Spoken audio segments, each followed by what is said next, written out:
Commander Jane Thorne adjusted her sleek, silver spacesuit.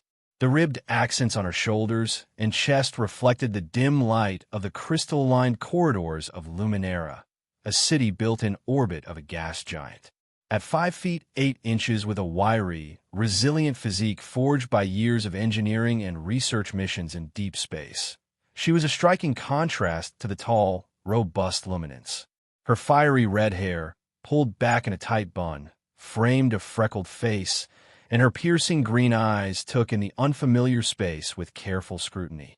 "Commander Thorne, the Grand Elder awaits you," announced Theron, her Luminen liaison, whose deep cobalt blue skin shimmered under the ambient light. Jane nodded, squaring her shoulders. "Let's not keep her waiting." This diplomatic mission was supposed to be straightforward. She was to establish xenotechnology collaboration between the United Earth Federation and the powerful House of Sunfire of the Luminance.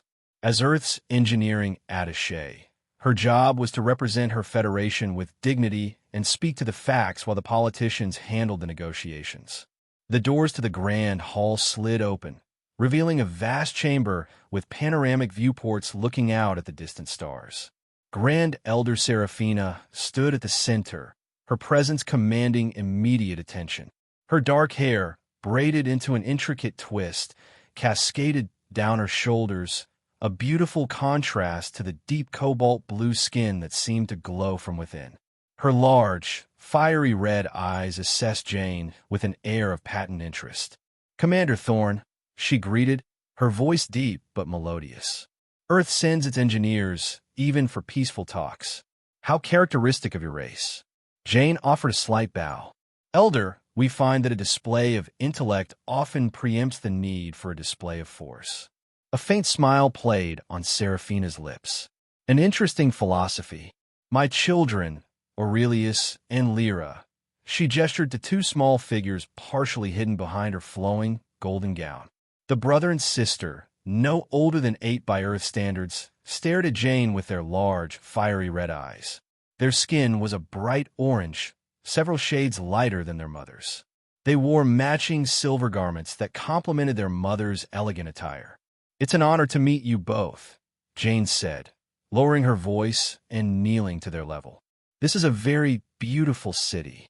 The diplomatic team began their discussions, and Jane took her position against the wall, observing. The Luminen guards eyed her with suspicion.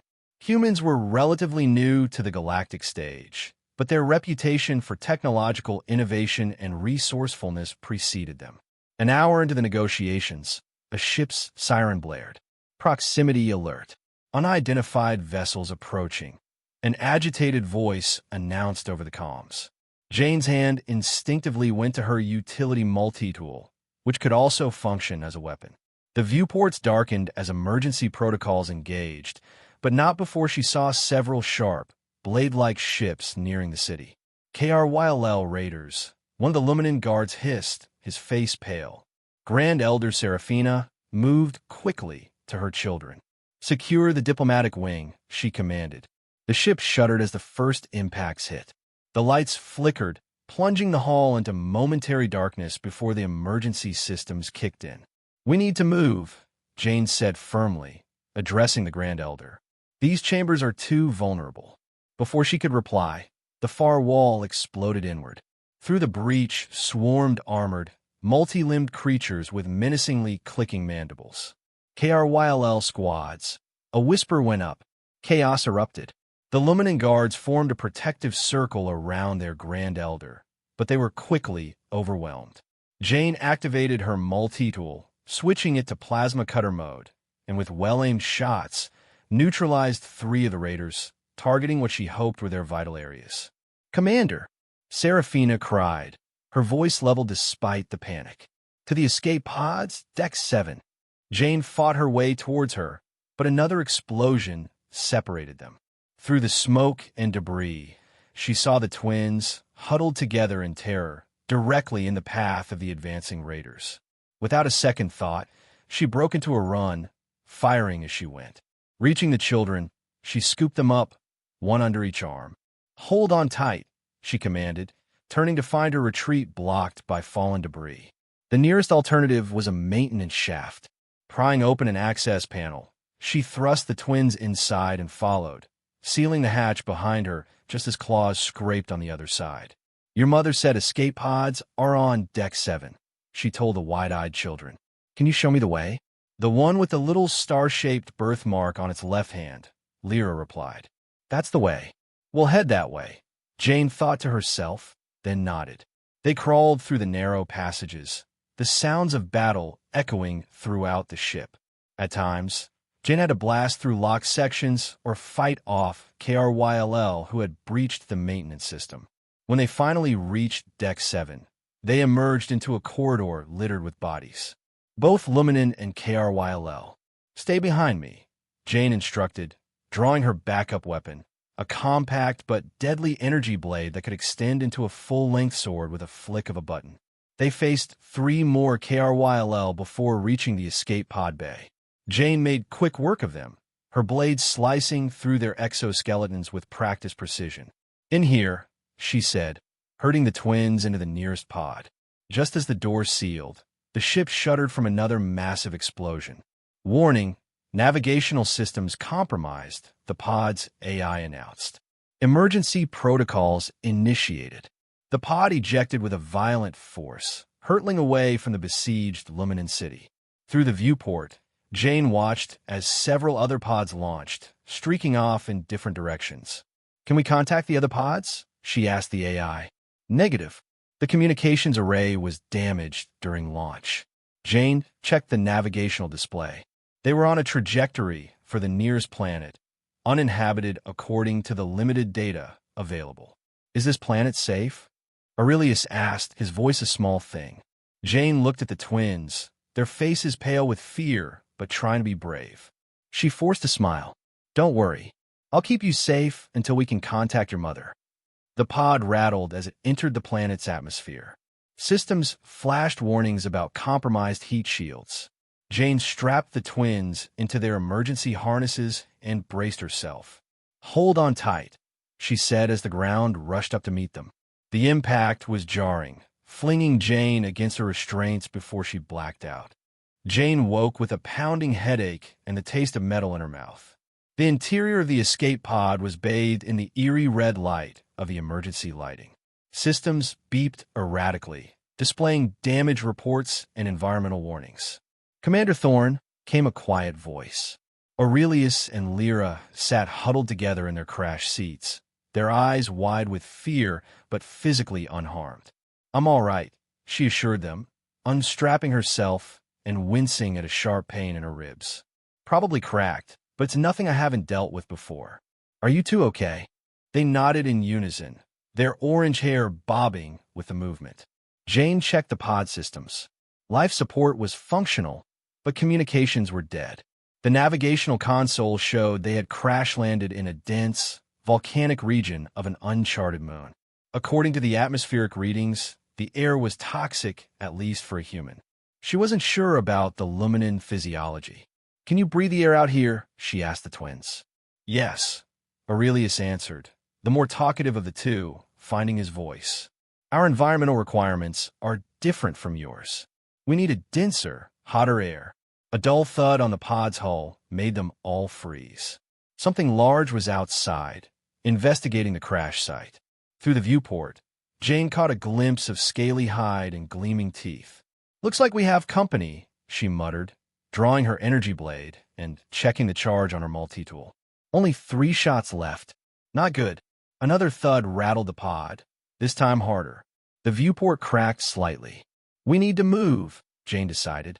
"This pod won't hold if those things get serious." She quickly assessed their supplies. An emergency medical kit, 2 days' worth of ration packs that were, thankfully, compatible with both human and Luminen biology, a portable water purifier, and a small toolkit. She packed it all into a compact survival bag. "Listen carefully," she told the twins, keeping her voice calm and authoritative. "When I open the hatch, you stay right behind me. We'll find somewhere more protected before nightfall." The twins nodded, their fear evident but under control. Jane was impressed with their composure. They couldn't be older than 8 or 9 in human years. "Ready?" she asked, her hand on the emergency release lever. "Ready," they answered in unison. Jane threw the hatch open and leaped out, activating her energy blade. The three lizard-like creatures, each the size of a small dinosaur, with rows of razor-sharp teeth and whip-like tails, scattered for a moment at her sudden appearance. "Go!" she yelled at the twins, who scrambled out behind her. The largest creature recovered quickly, charging with surprising speed. Jane dodged and brought her blade down in a clean arc, decapitating the beast. The other two circled warily, hissing and displaying brightly colored crests around their necks. "Fall back slowly," Jane instructed the twins. "Towards those rocks." About 50 yards away, a cluster of boulders offered a potential sanctuary. They retreated steadily. Jane kept herself between the predators and the children. When one of them lunged, she met it with her blade, leaving a deep gash on its snout. It retreated, yelping. They reached the rocks just as more of the creatures emerged from the volcanic vents, drawn by the noise and the scent of blood. Jane helped the twins scramble to a higher position, then took a defensive stance at the only accessible approach. "Stay there," she ordered. "I'll deal with these things." As the sun began to set, casting long shadows across the volcanic landscape, the attacks intensified. Larger predators joined the fray, some resembling ancient Earth tyrannosaurs. Others were unlike anything Jane had ever seen. She fought tirelessly, her blade a blur of energy as she cut down one creature after another. Blood, both her own and others, stained her suit. A claw raked her left arm, leaving 3 deep gashes. Another beast managed to scratch her back before she dispatched it. But she kept fighting. "Commander," Aurelius yelled, "there's a cave past these rocks." Jane glanced back for a moment. Indeed, a narrow opening led into the darkness. "Can you see how deep it goes?" she asked between swings. "It looks like it goes quite far," Lyra replied. "And the entrance is small. Too small for the big ones." "Perfect. A defensible position was exactly what they needed." "Go inside," she instructed. "I'll hold them off and then follow you." The twins disappeared into the cave. Jane continued her lethal dance, each swing of her blade ending the life of another predator. As the last rays of sunset disappeared, she heard new sounds from beyond the vents, deep roars that vibrated through the ground. "Time to go." She dispatched the last attacker, then backed into the cave entrance, holding her blade ready. Just as she reached the opening, a massive figure erupted from the treeline, a monster with armored plates and a maw large enough to swallow her whole. Jane squeezed through the cave entrance just as the creature lunged. It slammed into the rocks, unable to follow her, but unwilling to give up its prey. Massive claws scraped at the opening, too big to reach inside. Inside the cave, the twins had found a small alcove away from the entrance. Jane slumped against the wall opposite them, finally allowing herself to feel the extent of her injuries. "You're hurt," Aurelius said, his voice laced with concern. "I'll be fine," she assured him, though the pain was intense. She fumbled in her survival bag for the medical kit. "Just need to patch myself up." "Let us help," Lyra offered, taking the medical kit from her hands. "Mom taught us some basic first aid." As the twins worked with surprising expertise to tend to her wounds, Jane kept her eyes on the cave entrance, where the creatures continued to prowl and snarl. "Will they leave?" Aurelius asked, applying healing gel to the cuts on her arm. "Eventually," Jane replied, "once they realize they can't get to us." "You killed so many," Lyra whispered in an odd voice. "I've never seen anyone fight like that." Jane managed a weary smile. "Just doing my job, keeping you safe until we can get rescued." "Do you think Mom ate it?" Aurelius asked, his voice a small thing. "Your mother strikes me as a fighter," Jane said with conviction. "I'm sure she's looking for you right now." As if on cue, a distant sound caught all of their attention. Not the roar of predators, but the distinctive hum of an engine. "That could be a rescue ship," Jane said, hope rising in her chest. "Or more KRYL," Aurelius cautioned. Jane nodded grimly. "We'll stay here until morning. If it's a rescue, they'll have scanners to find the pod. If it's the KRYL, She left the sentence unfinished, but her grip tightened on the hilt of her energy blade. She had fought off the beasts of this planet. She would fight the KRYLL too, if she had to. As the night deepened, the twins eventually fell asleep, huddled together for warmth. Jane remained vigilant, her blade at the ready, determined that nothing would harm these children while she was on watch. Dawn broke over the alien landscape, filtering pale light through the cave entrance. Jane had not slept, maintaining her watch throughout the night. The twins were curled against each other, finding comfort in sleep despite the occasional roar from outside. As the first rays of sunlight penetrated deeper into the cave, Jane heard a new sound. The unmistakable hum of repulsor engines, much closer than before. She gently woke the twins. "Someone has landed nearby," she whispered. "Stay quiet until we know who it is." They nodded, instantly alert. Jane crept to the cave entrance, energy blade ready. The volcanic landscape was eerily silent. The predators likely retreated from the mechanical intruder. Through the narrow opening, she spotted armored figures moving through the scrub. Their sleek, iridescent armor had a distinctly luminen design. They were led by a figure that took her breath away. Grand Elder Seraphina herself, her dark hair tied back in a practical braid, in combat armor that somehow accentuated her form rather than obscuring it. "Luminen Rescue Party," she announced to the twins, who instantly scrambled to the entrance. "Mom," they cried in unison, their voices echoing across the landscape. Seraphina's head snapped towards the cave, her fiery red eyes widening. "Aurelius! Lyra!" She ran, her guard struggling to keep up. Jane stepped aside as the twins burst from the cave and into their mother's arms. Seraphina sank to her knees, hugging her children tightly, her composure momentarily forgotten in the rush of reunion. "My precious stars," she murmured, pressing her forehead to theirs in what Jane recognized as a traditional luminen gesture of familial affection. "I feared I had lost you." "Commander Thorne protected us," Aurelius explained, pointing back to the cave. Seraphina looked up, her eyes meeting Jane's for the first time since they were separated. Something passed between them. Relief, gratitude, and something more primal that Jane couldn't name. "Commander," she said, rising gracefully to her feet. "It seems I owe you a debt I can never repay."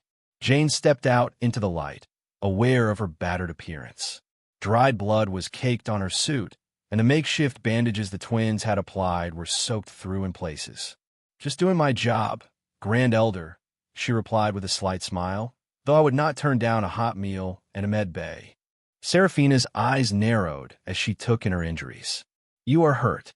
"Nothing serious," she assured her, though her body screamed otherwise. "Your children are surprisingly adept medics." Seraphina moved closer to her, her movements fluid despite the armor. She reached out, her cobalt fingers gently tracing a cut on her cheek that she hadn't even realized was there. "The House of Sunfire does not forget its debts, Commander Thorne," she said softly, "especially those paid in blood." The intensity of her gaze made her pulse quicken. Up close, she could see flecks of silver in her fiery red eyes, like stars in an alien sky. One of her guards coughed. "Grand Elder, we must move quickly. Our stealth measures will not hide our presence for long." Seraphina nodded, though her eyes lingered on Jane for another moment. "Yes, Captain Theron. Prepare for immediate departure."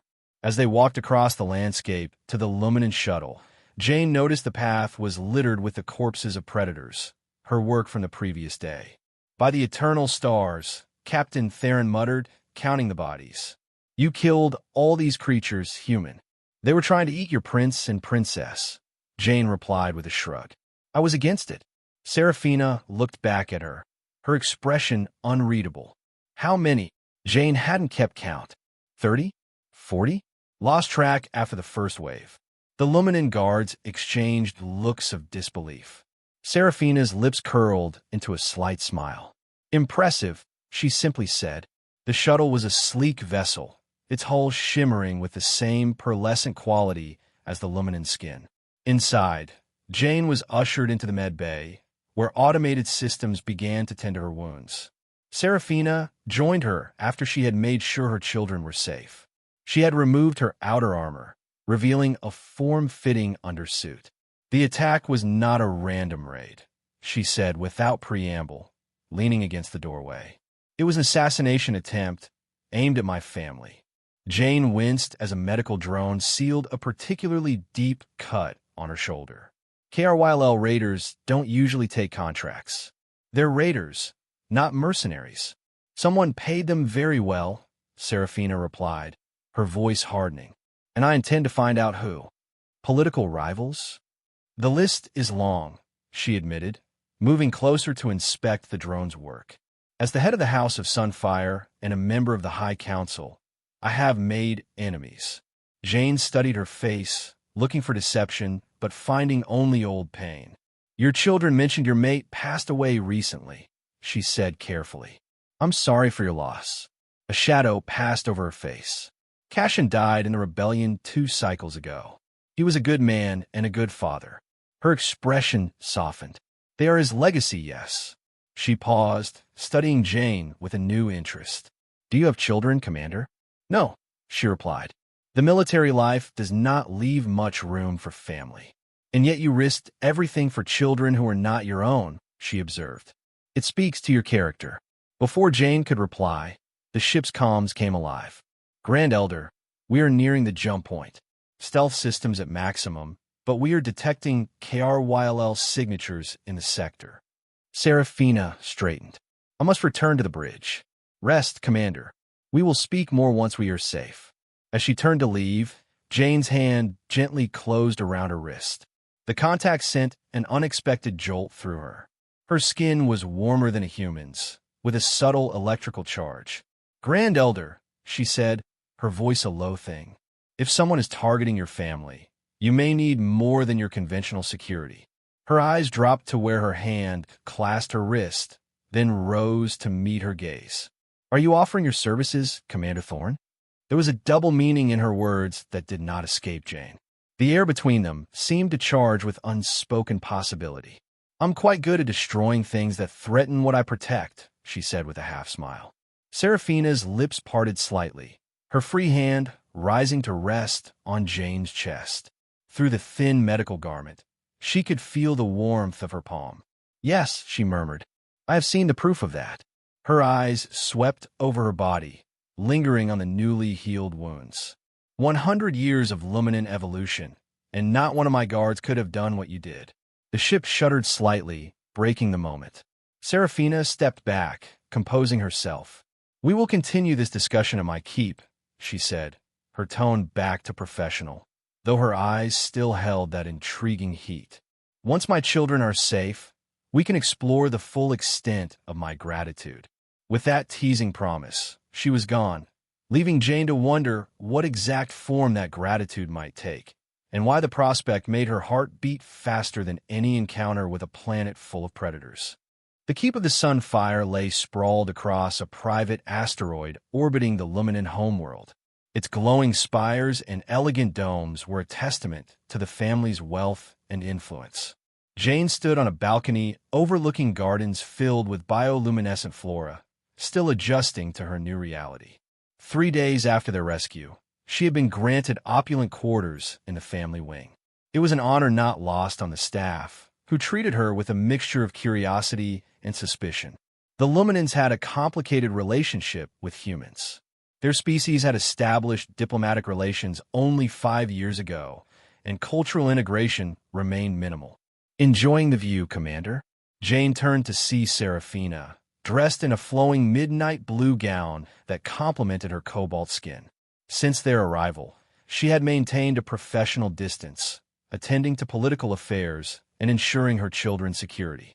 It's impressive, she admitted, though I'm starting to feel like an exotic pet. Your staff can't decide whether to offer me a treat or call animal control. Seraphina laughed, the sound like wind chimes in a gentle breeze. Humans are still a novelty here. Most Luminans have only seen your kind in media broadcasts.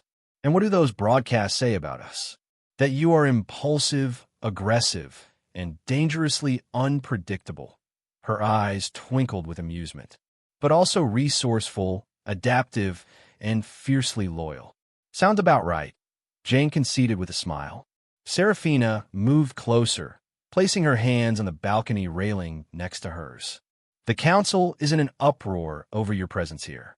Lord Zyros, in particular, was vocal against the security risk a human's presence poses this close to a Grand Elder. I take it Lord Zyros isn't a fan of Earth's expansion into this sector. Zyros is not a fan of anything that threatens the old order, she replied, including a widowed Grand Elder who refuses to remarry for political convenience.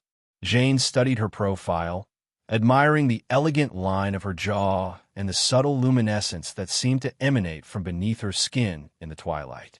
I'm surprised your culture allows women to hold high office, yet still expects them to marry for politics. Evolution and tradition do not always advance at the same rate, she said with a bitter smile.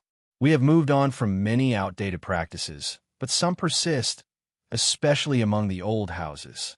A comfortable silence fell between them as they watched the twin moons rise over the horizon. I've been studying your feats, Seraphina finally said. The observation drones in my shuttle recorded the aftermath of your night on that moon. You did not kill 30 or 40 predators, Jane. She raised an eyebrow at the use of her first name. No, you killed 178. Her eyes met hers, filled with something that made her pulse quicken. The biological survey team identified 12 different species of predators among the dead, 3 of which were previously unknown to science. Jane gave an awkward shrug. I was motivated. Indeed, Seraphina turned to face her fully. In Luminan culture, there is a sacred tradition that dates back to our pre-space era.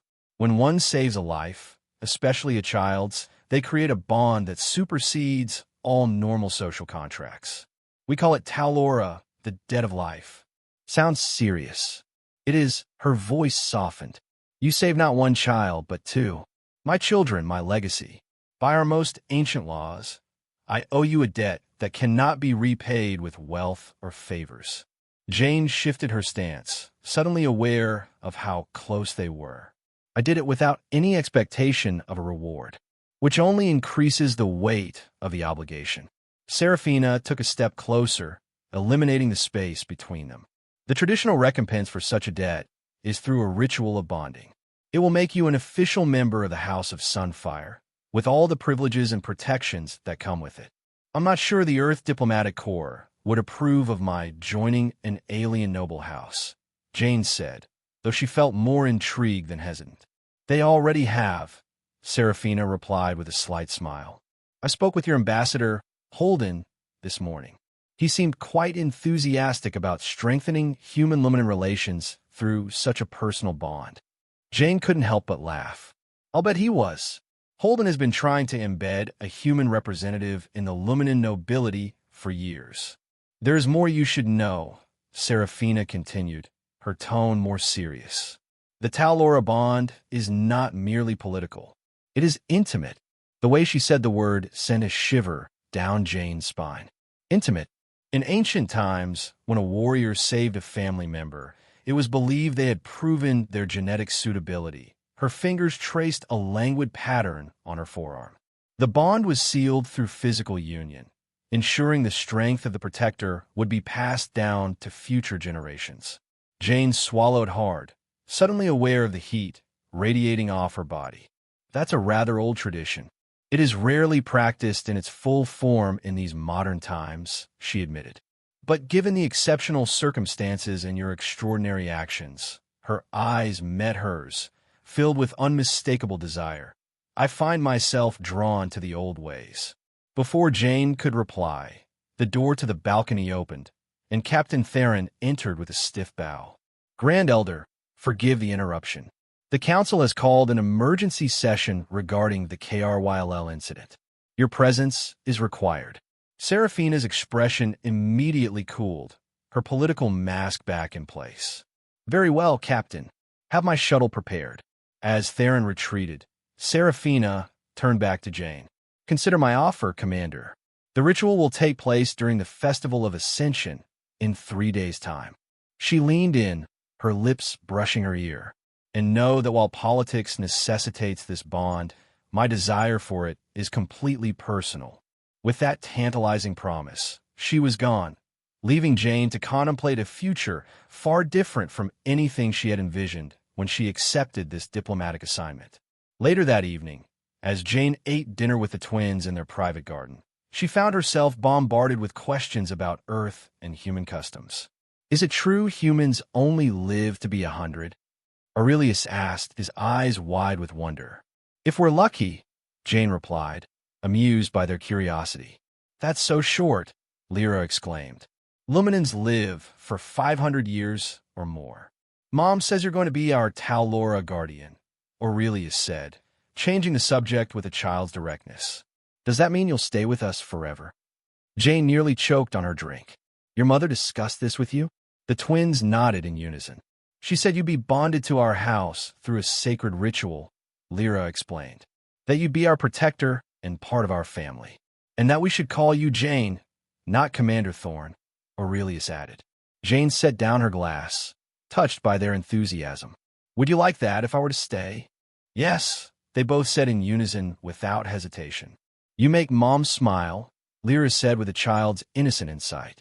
"She hasn't smiled like that since Dad died." The simple observation made Jane's heart ache. She hadn't thought about the way her presence might be affecting Seraphina beyond the political and physical attraction. The thought that she might be helping her heal from her loss added a dimension to their connection she hadn't expected. As the twins continued their barrage of questions about earthly customs and human biology, Jane found herself liking the idea of the Talora bond, not just for the political advantages or the promise of Seraphina's personal desire, but for the chance to be a part of something meaningful, a family, a purpose that was bigger than the next mission. By the time she walked the twins back to their chambers, her decision was made. The day before the Festival of Ascension, Jane found herself in the private archives of the estate, a vast room filled with holographic data crystals and ancient paper tomes. She had been granted access at her request, citing a desire to better understand Luminan culture before the bonding ceremony. In truth, something had been bothering her ever since she spoke with Captain Theron that morning. "Commander Thorne," Theron had said, his tone unusually hesitant for the normally stoic officer. "I served Lord Cashin for 15 years before he died." Seraphina mentioned he died in the rebellion, Jane had replied. "That is the official record," Theron had continued, glancing around before he spoke again. "But there were inconsistencies in the medical reports. Inconsistencies that Grand Elder Seraphina sealed at the highest level." Now, Jane was sifting through the historical records of the rebellion, looking for anything that might confirm Theron's suspicions. The conflict had been brutal but short, a territorial dispute between 5 noble houses that had escalated into open warfare before the High Council intervened. Lord Cashin of Sunfire had personally led his house's forces, dying a heroic death in a final battle against the House of Shadows. At least, that was the official story. "Finding what you need, Commander." Jane turned to find Seraphina's chief advisor, Merrick, watching her with barely concealed suspicion. The elderly Luminan male made no secret of his disapproval of Jane's presence in the house. "Just brushing up on my history," Jane replied nonchalantly. "Wouldn't want to embarrass myself or the Grand Elder tomorrow." Merrick's eyes narrowed. "The Talora bond is sacred to our people, Commander.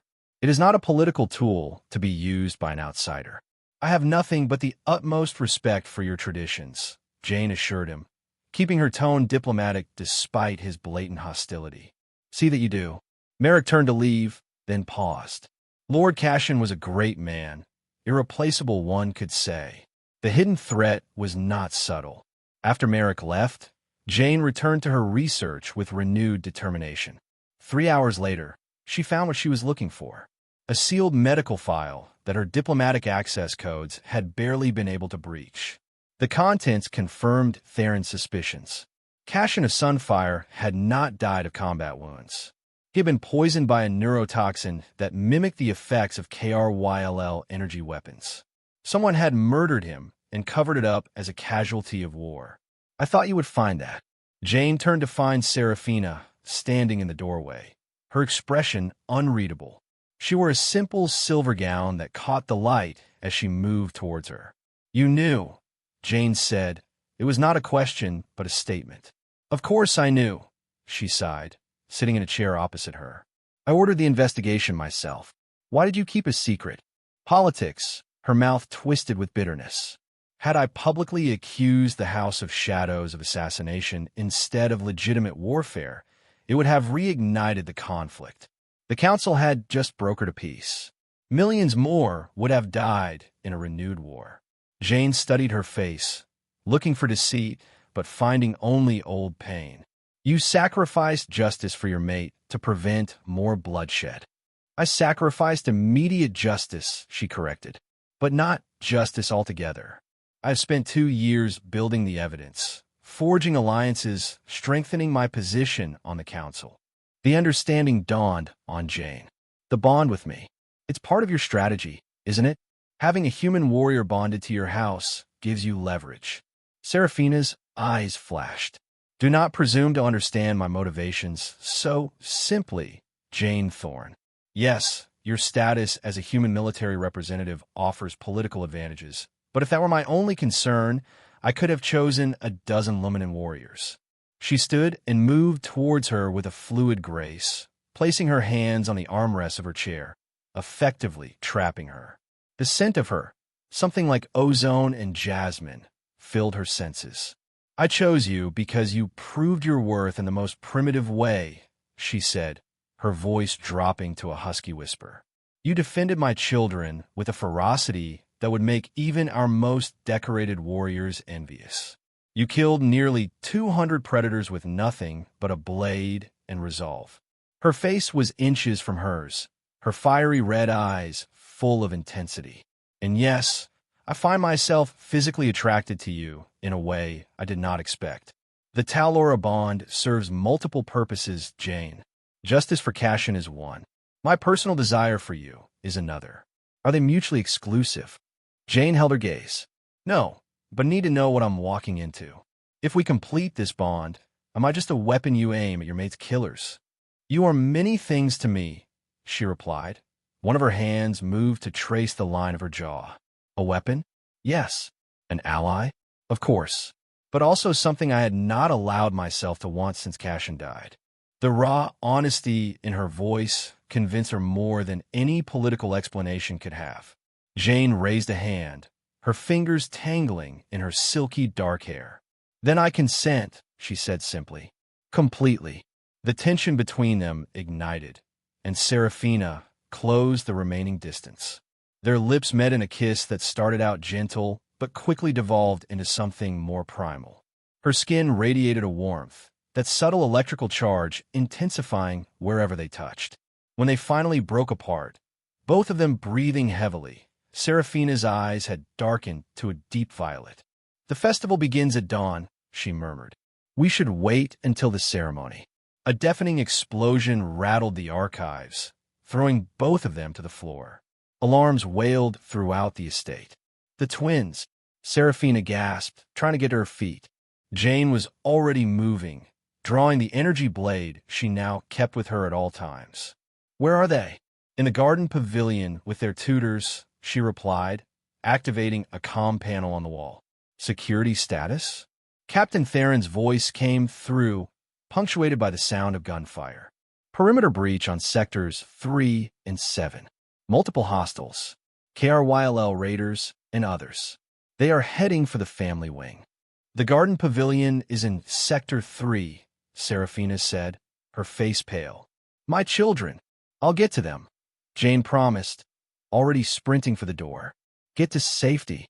"I'm coming with you," she insisted, pulling an elegant pistol from a hidden compartment in the wall.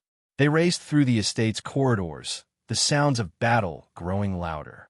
Through the windows, Jane could see the Luminen security forces engaging the KRYLL raiders in the outer gardens.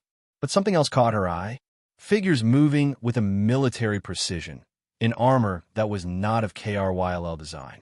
"These aren't just raiders," she told Seraphina as they ran. "This is a professional strike team, using the KRYLL as cover." "The House of Shadows," Seraphina hissed. "They must have learned of the bonding ceremony." They reached the garden pavilion to find it in chaos. The twins' tutors lay dead, and 3 armored figures were attempting to abduct the children, who were putting up a surprising fight for their age. "Get away from my children!" Seraphina's voice was a roar as she fired her pistol, dropping one of the assailants with a well-aimed shot to the head. The other 2 turned, raising their weapons. Jane did not hesitate. She lunged forward, her energy blade humming with lethal intent. The first assailant fired, but Jane dodged with the same speed that had kept her alive on the Predator planet.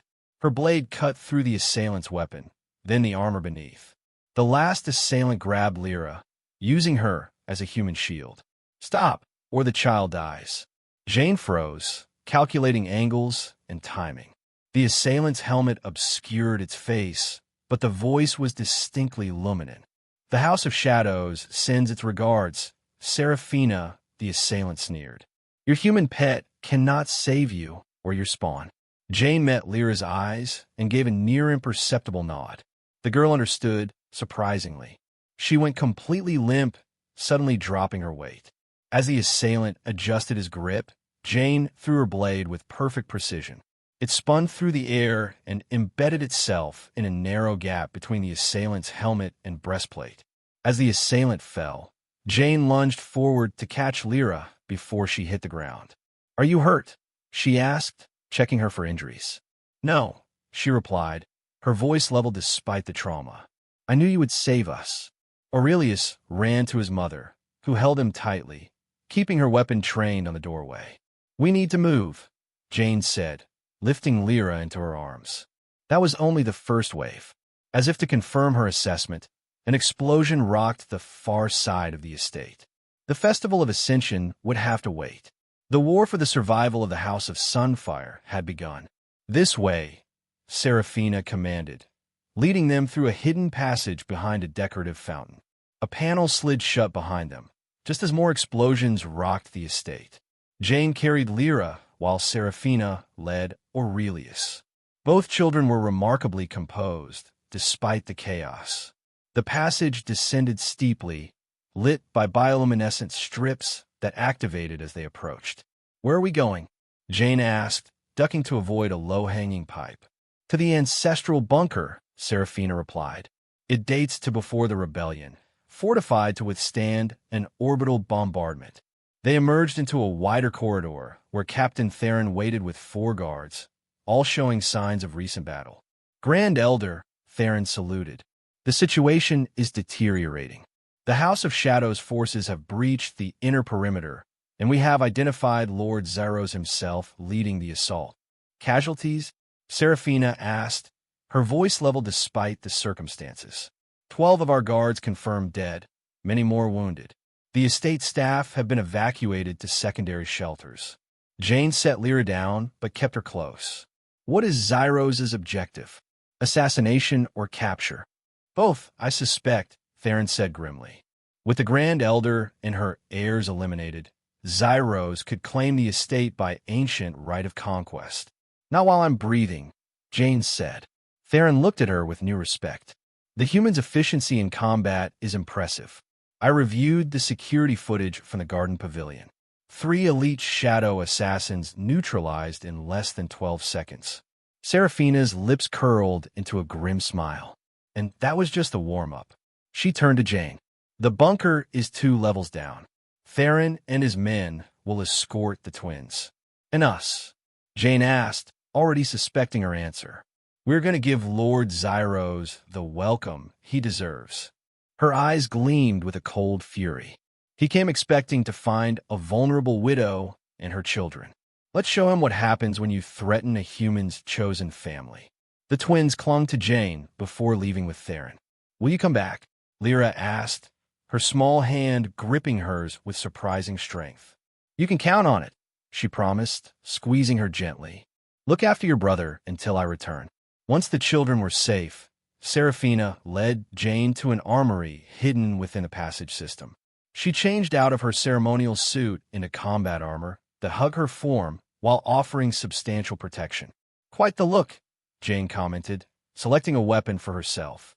a new energy blade, and a luminant pulse rifle modified for human grip. "We are a warrior culture beneath our civilized exterior," she replied, checking the charge on an elegant pistol. "My diplomatic clothes conceal more than they reveal."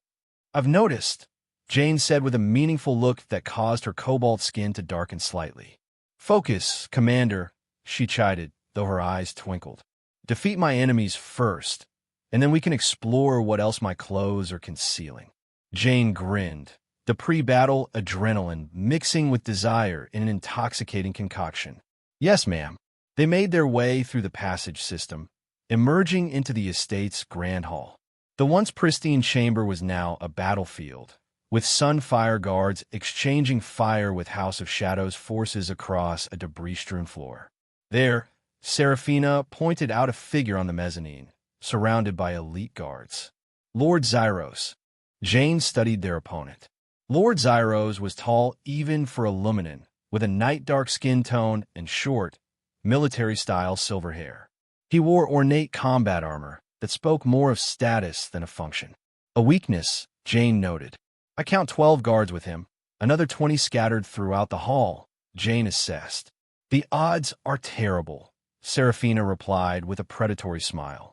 For them, they moved with coordinated precision, using the chaos of the battle as cover.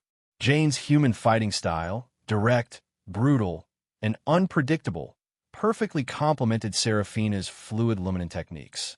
They cut through the House of Shadows' forces like a scythe through grain, making their way toward the mezzanine. Lord Zyros noticed them as they ascended the main staircase, his expression shifting from confidence to concern. "Seraphina," he bellowed, "this is an unnecessary bloodshed. Surrender now, and I will ensure your children are raised with the respect due to their lineage." "How generous," Seraphina replied, her voice dripping with sarcasm. "And what of my human companion?" Zyros's face twisted in disgust. "That monstrosity will be executed. Your plan, Talora Bond, is an affront to our ancestors, of course."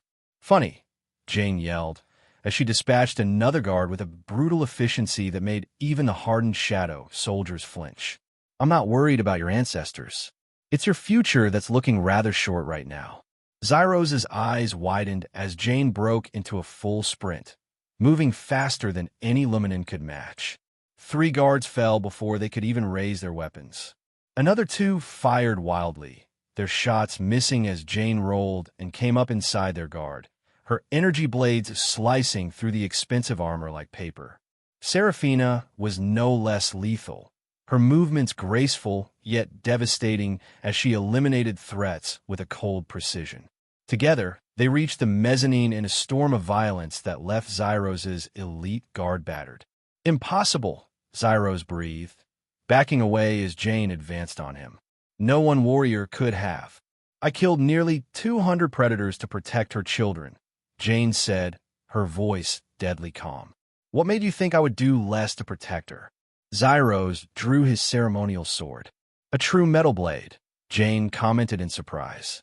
"Our duel will be remembered in the house's history for generations," Zyros declared.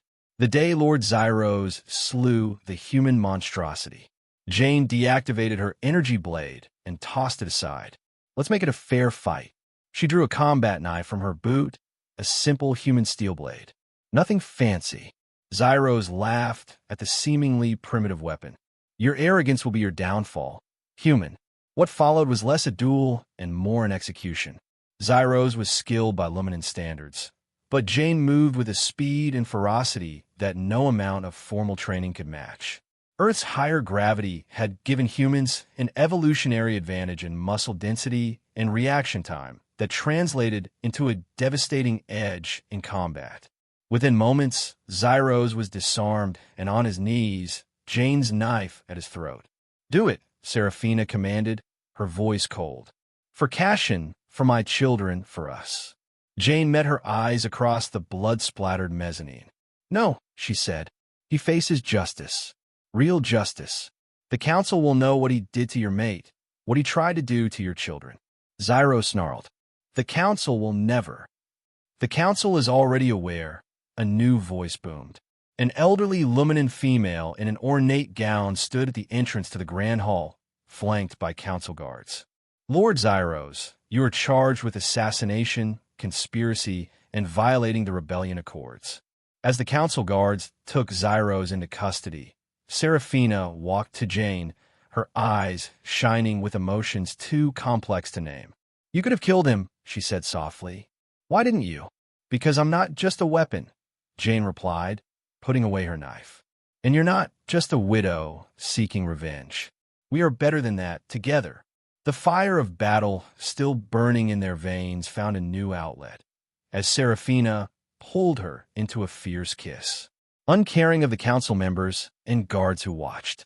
When they finally broke apart, both of them breathing hard, she pressed her forehead to hers in the traditional Luminan gesture of the deepest intimacy. The Talora bond, she whispered. It does not need a ceremony or a festival. It has already been forged between us. Then let's make it official, Jane replied, her arm wrapped around her waist. After we check on the twins. They found the children safe in the bunker, and the reunion was tearful but joyous. As the family embraced, Jane felt something shift inside her, a sense of belonging she had never experienced before. 3 months after the battle at the House of Sunfire estate, the Grand Temple of Ascension was adorned with rare luminescent flowers and ceremonial banners. The formal Talora bonding ceremony between Grand Elder Seraphina and Commander Jane Thorne drew dignitaries from across the galaxy, including the highest officials of Earth. Jane stood at the altar in traditional Luminan ceremonial armor, modified to fit her human physique, the silver and blue plates gleaming under the temple's ethereal lighting, the crest of the House of Sunfire emblazoned proudly on her chest. Nervous? Ambassador Holden asked, who would be representing Earth during the ceremony. Not about the bond, Jane replied, adjusting a gauntlet, but with the entire Luminan High Council and the Earth's Secretary-General watching. That's another story. Holden chuckled. You've become quite the diplomat yourself in the last few months. The trade agreements you helped broker have opened more doors for humanity than decades of official talks. Jane nodded. While diplomacy had been the furthest thing from her mind when she first met Seraphina, their relationship had evolved from reluctant allies to passionate lovers and true partners, defying both human and Luminan expectations. A ceremonial horn sounded, signaling Seraphina's approach. The gathered guests rose as she entered, resplendent in a gown that seemed woven from starlight itself. Her dark hair was adorned with jewels that caught the light with every graceful step. Aurelius and Lyra walked ahead of their mother, scattering petals from rare flowers down the aisle. The twins had thrived under Jane's protection. Their initial awe of the human warrior had blossomed into genuine affection. They now called her mom in private moments, a title that filled her with an unexpected sense of pride. As Seraphina reached the altar, the high priestess began the ancient ritual, speaking of bonds forged in battle and sealed in blood. Jane and Seraphina exchanged the traditional vows. Their hands were bound by a silk cord infused with bioluminescent particles that reacted to their touch, glowing brighter as the ceremony progressed. The Talora bond is beyond a simple political alliance, the priestess declared. It binds not only two individuals, but two lineages, two legacies, two futures. At those words, Seraphina's eyes met Jane's with a knowing look. The priestess continued, unaware of the deeper truth behind her ritualistic phrases. Just as they were about to conclude with the final blessing, the doors of the temple burst open. Captain Theron rushed in, his armor bearing fresh scorch marks. Grand Elder, Commander, Lord Zyros has escaped custody. A gasp went through the assembly. Zyros had been awaiting trial in the council's most secure facility. An escape should have been impossible. He is approaching the temple with a force of mercenaries, Theron continued. KRLL raiders and mercenaries from the outer systems. Jane's hand instinctively went to the ceremonial sword at her hip. It's functional, despite its ornate appearance. Evacuation protocols have been initiated for the civilians, Theron replied. But we are surrounded. The temple's defenses are activating, but they will not hold for long. Seraphina stepped forward, her expression a mask of fury despite her ceremonial attire. "This ends today. Zyros will threaten my family no more." Jane turned to Ambassador Holden. "Perhaps now is a good time for that surprise you mentioned." Holden gave a grim smile and activated his comm, Squadron Valkyrie, execute protocol Thunderstrike. The temple's transparent dome revealed the sky, where a dozen sleek ships suddenly appeared, dropping out of stealth mode. Earth's newest Special Forces unit, trained specifically for extraterrestrial combat, deployed with a precision that impressed even the Luminan military observers. "A wedding present from humanity," Holden explained to the stunned council members, "a demonstration of our commitment to this alliance." Outside, the human forces engaged the mercenaries with overwhelming efficiency. Their fighting style, unpredictable, adaptable, and ruthlessly effective, cut through the mercenaries like a hot knife through butter. Jane personally led the temple's defense, her ceremonial armor proving more functional than it appeared as she dispatched 3 KRYL raiders who had breached the outer doors. The Luminan nobles who had once looked down on the primitive human now watched in awe as she demonstrated why her species was quickly earning a fearsome reputation throughout the galaxy. Seraphina, despite Jane's protests, joined the fight, her pregnancy not hindering her lethal grace. Together, they drove back the assailants until a familiar figure appeared at the temple entrance. Lord Zyros himself, his once regal appearance now battered from confinement. "This is between us, Seraphina," he snarled. "You and your human pet have ruined everything I built." "You ruined yourself," she replied calmly. "Your hatred and prejudice blinded you to a changing galaxy." Zyros raised a weapon, an ancient Luminan disintegrator that pulsed with unstable energy. "If I cannot rule, then the House of Sunfire will die with me." He fired, not at Seraphina or Jane, but at the temple's central support pillar. The structure groaned ominously as cracks spread through the ancient stone. Jane reacted instantly, tackling Seraphina and the twins out of harm's way as portions of the ceiling began to collapse. The assembled dignitaries fled for the emergency exits, guided by human special forces and Luminan guards working in seamless coordination. When the dust settled, Jane pulled herself from the rubble. Seraphina and the twins were safe, shielded beneath her body. Zyros lay pinned beneath fallen debris, his weapon just out of his reach. "It's over, Zyros," Jane said, approaching cautiously. "It is never over." Zyros spat. "Your monster child will never be accepted. Is a half-breed, a freak. His name is Kalen," Seraphina interjected, her hand resting on her stomach, "after his great-grandfather. And he will be a living symbol of what our species can achieve together." The revelation of Seraphina's pregnancy and its impossible nature silenced the remaining observers. Human Luminan procreation had been ruled biologically impossible by scientists of both species. "Impossible," one of the council members whispered. "Apparently not," Ambassador Holden replied with thinly veiled pride. "Humanity has a habit of redefining impossible." As Zyros was taken into custody, this time by both human and Luminan guards, ensuring no escape was possible, Jane pulled Seraphina into a gentle embrace. "Not exactly the ceremony we planned," she murmured into her hair. "But a fitting one for us, wouldn't you agree?" she replied with a smile. "Nothing about our bond has been traditional." The High Priestess, having regained her composure, approached them. "The ceremony was interrupted, but the Talora bond is complete. What the stars have joined, let no one put asunder." 3 months later, Jane stood in the med bay of the rebuilt House of Sunfire Estate, holding her newborn son. The child was a marvel of biology, a shade of orange skin lighter than his mother's, with a sprinkling of fiery red hair like his father's and eyes that shifted between human green and Luminan fire red, depending on the light. "He's perfect," Jane whispered, awestruck by the tiny being who somehow combined the best of both worlds. Kalen, the first of his kind. Seraphina gently sat up in her bed, where the twins sat beside her, curiously studying their new brother.